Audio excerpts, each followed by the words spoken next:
8 मार्च रविवार का दिन क्रिकेट के पिच पर भारत के लिए ऐतिहासिक दिन रहा। टीम इंडिया ने T20 वर्ल्ड कप जीत लिया तो दूसरी तरफ कल बिहार में राजनीति के पिच पर भी ऐतिहासिक दिन रहा, जहां मुख्यमंत्री नीतीश कुमार के बेटे निशांत कुमार ने राजनीतिक पारी की शुरुआत की है और पॉलिटिक्स के पिच पर उतरते ही निशांत ने कल पहले दिन सियासी चौका भी लगा दिया।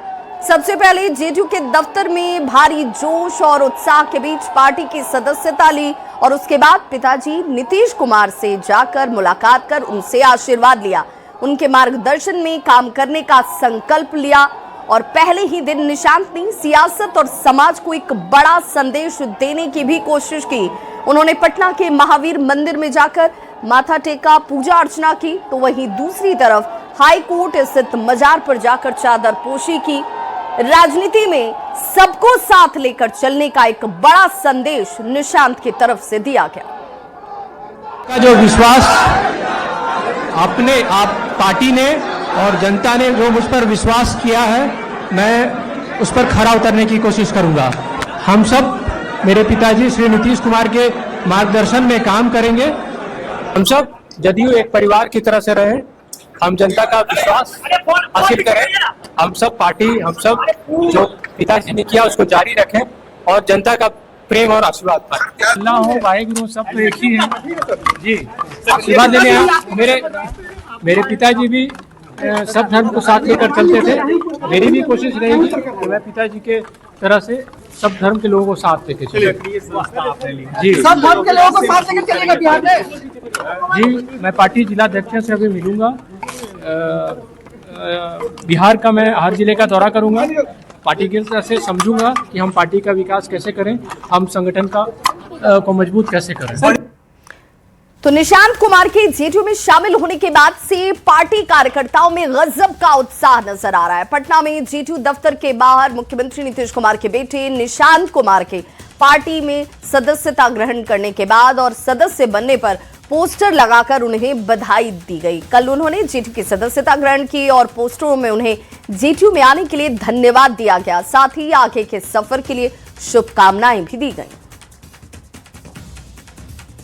तो मुख्यमंत्री नीतीश कुमार के बेटे निशांत कुमार ने राजनीतिक पारी की शुरुआत कर दी है, लेकिन अब तक राजनीति से दूर रहे निशांत के सामने कई चुनौतियां हैं। हालांकि अभी इन चुनौतियों से निपटने के लिए जल्द ही बिहार की यात्रा पर भी निकलने वाले हैं। इस दौरान वे सारी चुनौतियों को साधने के लिए राजनीति और पार्टी के साथ जनता के मूड को भी समझेंगे, लोगों का फीडबैक क्या है उससे लेते हुए नजर आएंगे। और ऐसे में यह जानना बहुत जरूरी कि निशांत के सामने फिलहाल चुनौतियां क्या क्या आने वाली हैं, जिससे निपटने की उनकी अपनी एक अलग रणनीति होगी, स्ट्रैटेजी होगी। तो देखिए, राजनीतिक विरासत को संभालना, पिताजी की विराट छवि को संभाल कर रखना, नीतीश कुमार की विरासत को मजबूती से संभालने के साथ आगे भी बढ़ाना है। समाज के और अगले चुनाव से पहले खुद को साबित करना, यह भी उनके सामने एक बड़ी चुनौती।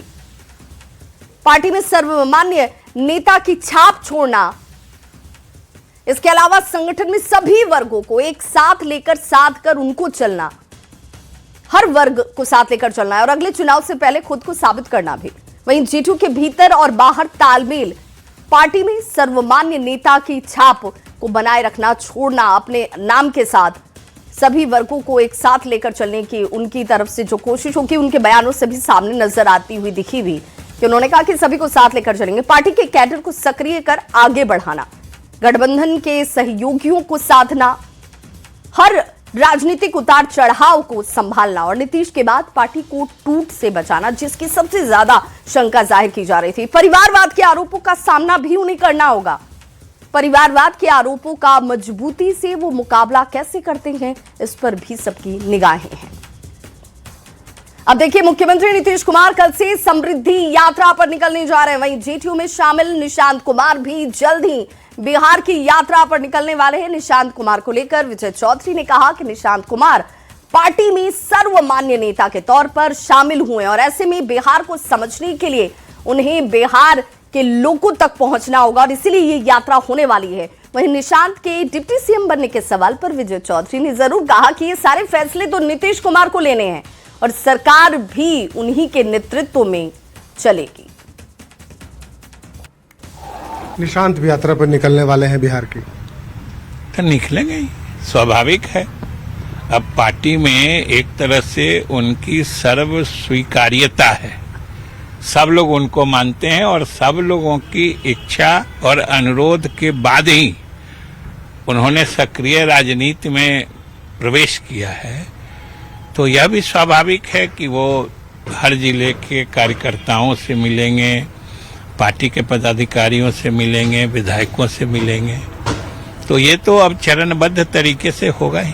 सर निशांत जी भी सर उप मुख्यमंत्री बनेंगे। अब ये तो मुख्यमंत्री जी दो ही फैसला ले सकता है कि ये तो मुख्यमंत्री जी नीतीश कुमार जी ही फैसला लेंगे कि निशांत ही नहीं, जनता दल यू से कौन मंत्री बनेगा, किस विभाग का मंत्री बनेगा, ये सारे फैसले नीतीश कुमार जी ही लेंगे। और सबसे बड़ी बात है कि मुख्यमंत्री नीतीश कुमार जी मुख्यमंत्री भले नहीं रहे, नेता वही रहेंगे। तो उप मुख्यमंत्री सम्राट चौधरी ने निशांत कुमार के जेडीयू में शामिल होने पर प्रतिक्रिया देते हुए कहा कि ये जनता दल यूनाइटेड का आंतरिक फैसला है। उन्होंने कहा कि पार्टी के निर्णय लेकर उन्हें शामिल कराया गया है और जिसका हम सभी स्वागत करते हैं।